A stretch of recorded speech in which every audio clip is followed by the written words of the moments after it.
to set the pace. There's Tommy Kristoffersen inside the big Audi. He's alongside pole sitter Kenneth Hansen, who's just moved into position. Making up the rest of the grid, we have Michael Jernberg, Bed Ekström with the yellow BMW there, then the Clarion car of Per Eklund just being called onto the front row. Should be a fast one, Arthur. It should indeed, and if the track is consistently drying out now, then Kenneth has got a slight advantage over Martin Skanker by going a little bit later in the second runs. But let's see what happens as they go away, and very, very close as they come into that first corner, and it's Tommy Kristoffersen who's got it. Tommy Kristoffersen leads, and in second place goes Kenneth Hansen. Third place is Jernberg. Fourth is Eklund. Fifth is Bed Ekström with the BMW. So can Kenneth Hansen get the Citroen ahead of Tommy Kristoffersen? These two guys are very good friends, but they are not running in the same team, and I don't think Kenneth is going to get any help from Tommy Kristoffersen.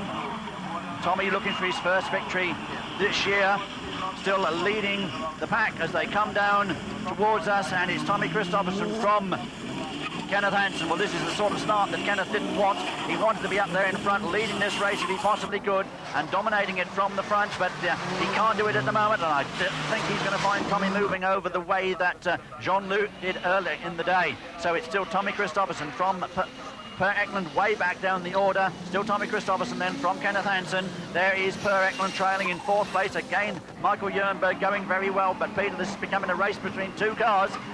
Well, it was an extraordinarily slow start for Hansen. I mean, the other's got half a car's lead on him with the smoke coming out. Oh, and Hansen's pulled over. Yeah, Hansen's in trouble. Well, that's really going to hand, I think, the second runs to Martin Skanker. So we've got to see what the trouble is with Kenneth Hansen's car, and will it take any further part in the proceedings?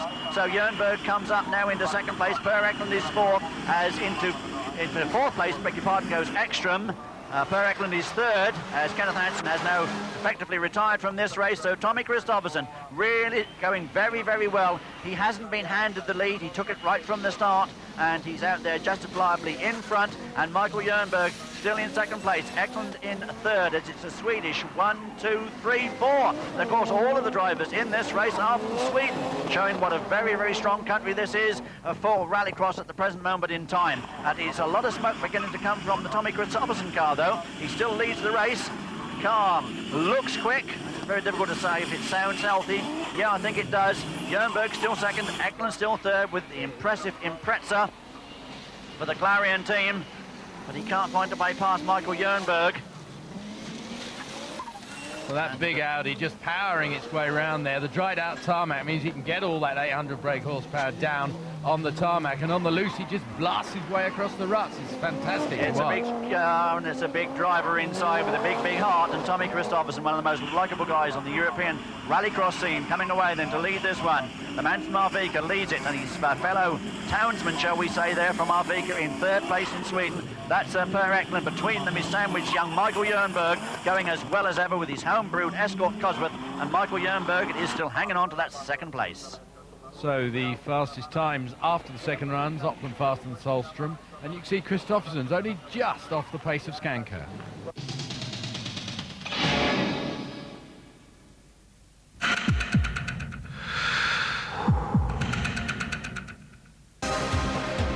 He's Brazilian. He's nicknamed the King. He won the World Cup 3 times. Who is the mystery champion? If you have the answer, you may be the lucky winner of a superb colour screen camcorder. You can also win superb Eurosport caps. To play and win, call the Eurosport hotline now.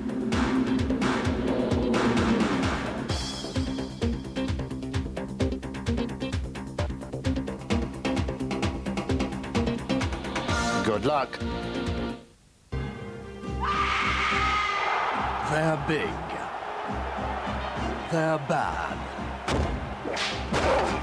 They're impressive. And they're right here on Eurosport.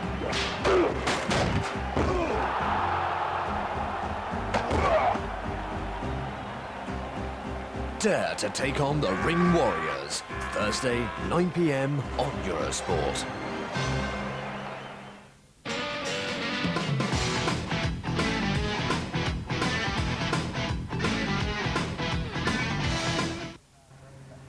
Tommy Kristoffersen looking very pleased with himself after having won that second heat here in Finland.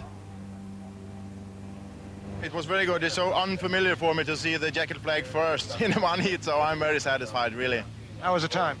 It was the second time after Martin. He beat me with 0.8 of a second, so but it isn't bad. I'm very satisfied. So still chance for front row start in the A final? It could be, because I heard that Kenneth is in problem with the gearbox, so I think it depends if he can get all things sorted out for the last run, and maybe he will take the first grid then, but I will fight for it, so I will see what I can do.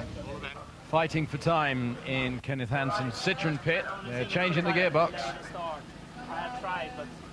Jean-Luc Payet is underneath there giving him a hand as well. A good Citroen team effort. 40 minutes they've got to change this and get it all back together again. Meanwhile, we are back out on the grid. Hunsbeth warming up his tyres and moving into pole. Alongside him, Eklund. Lineman is third on the grid. And then we've got Pavel Kutny and Solberg making up the order. There's Eklund. Very different conditions now, Arthur.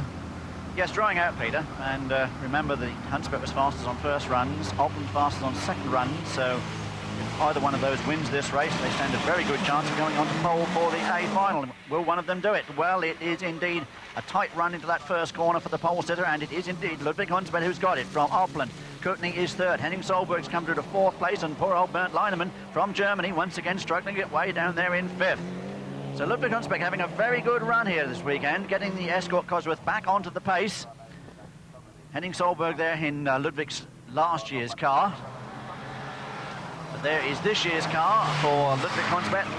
Already one victory so far this year, looking for his second victory here this afternoon. And Eklund trying his best to get the lead in this particular heat, but he can't do it there at the moment. Solberg still not too far away from the Czech Republican Pavel Kutny. Of course, we should make a bit of history with the next round of the championship, because that will indeed be held in the Czech Republic for the first time ever. And there is the man from the Czech Republic still holding third place ahead of Henning Solberg. Three Norwegians in this race, two of them up there leading it. First and second places, Ludwig Hunsbeth, still from Ivan Eklund. Really beginning to get very, very bumpy out there, Peter, on that loose section, isn't it? Yeah, it's been developing that way throughout the day, and now the benefit of having a dry line on the tarmac, I think, is being undermined a bit by the fact that it really is rock and roll on the loose. Yeah, it's very difficult to place a car on the loose. It's as rough as that.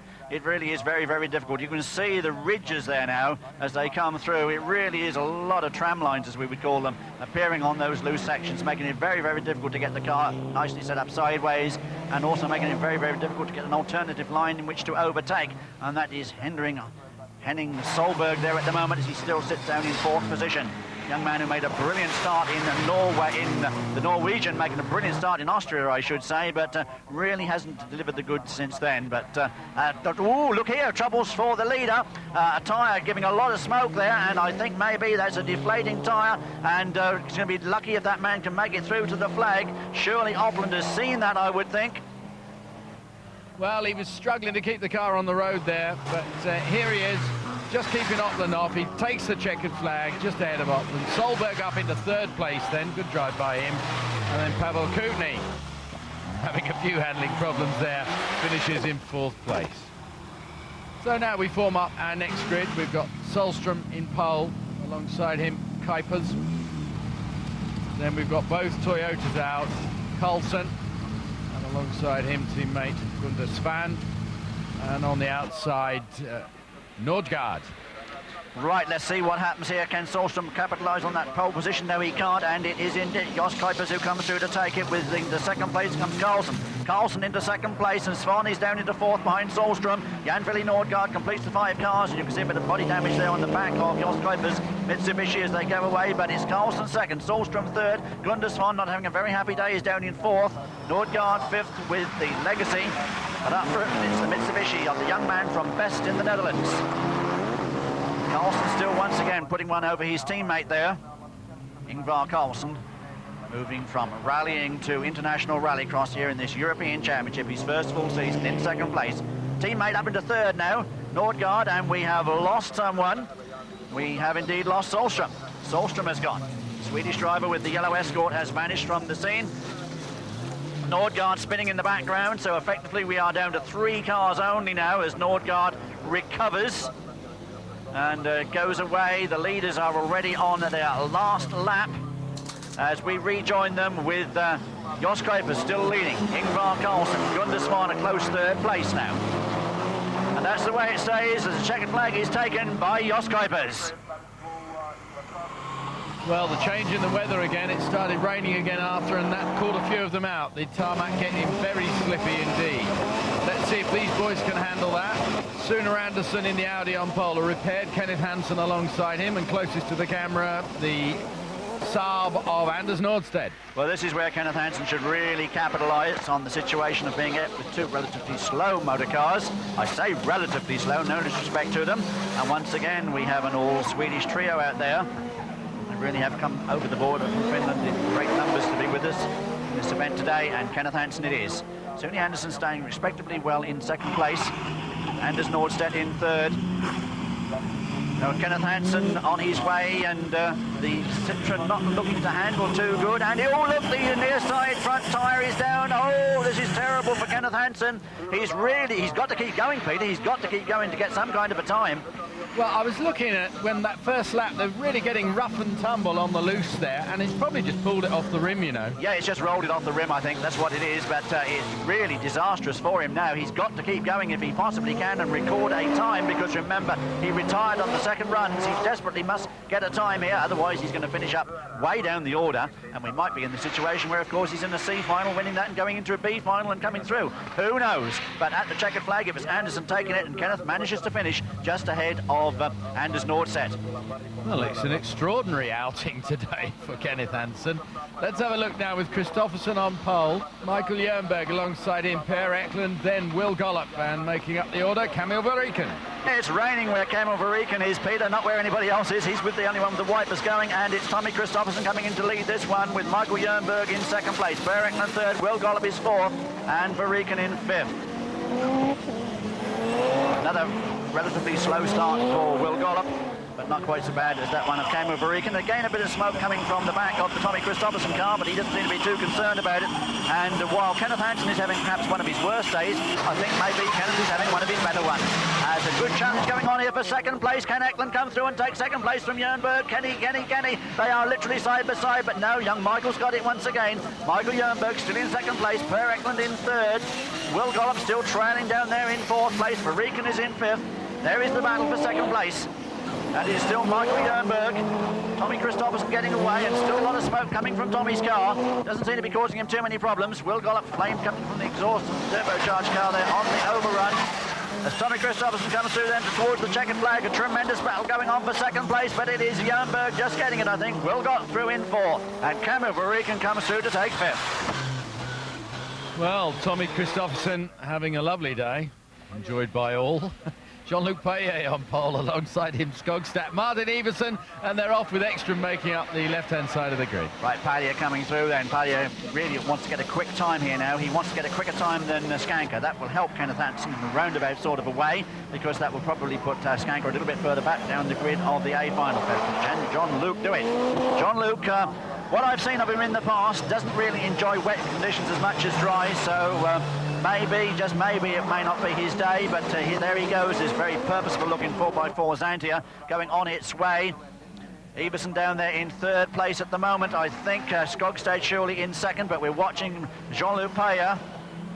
There is Skogstad, there is Iversen. So the battle between those two Norwegians, which raged earlier in the favour of Iversen, is now in the favour of Skogstad, and it looks like Iversen's got a major problem there. A lot of smoke coming from Iversen's car. That could be a blown turbo. If it is, maybe they can get it going again, but if it's something more internal, then maybe that's the end of his day. But Jean-Luc it is, through to the checkered flag to take victory from Bjorn Skogstad. So let's take a look at the fastest times then. Another one for Hunsbeth in Division 1. Skank had already done enough to set pole, so he didn't take part, but good to see Kristoffersson at the top of that list.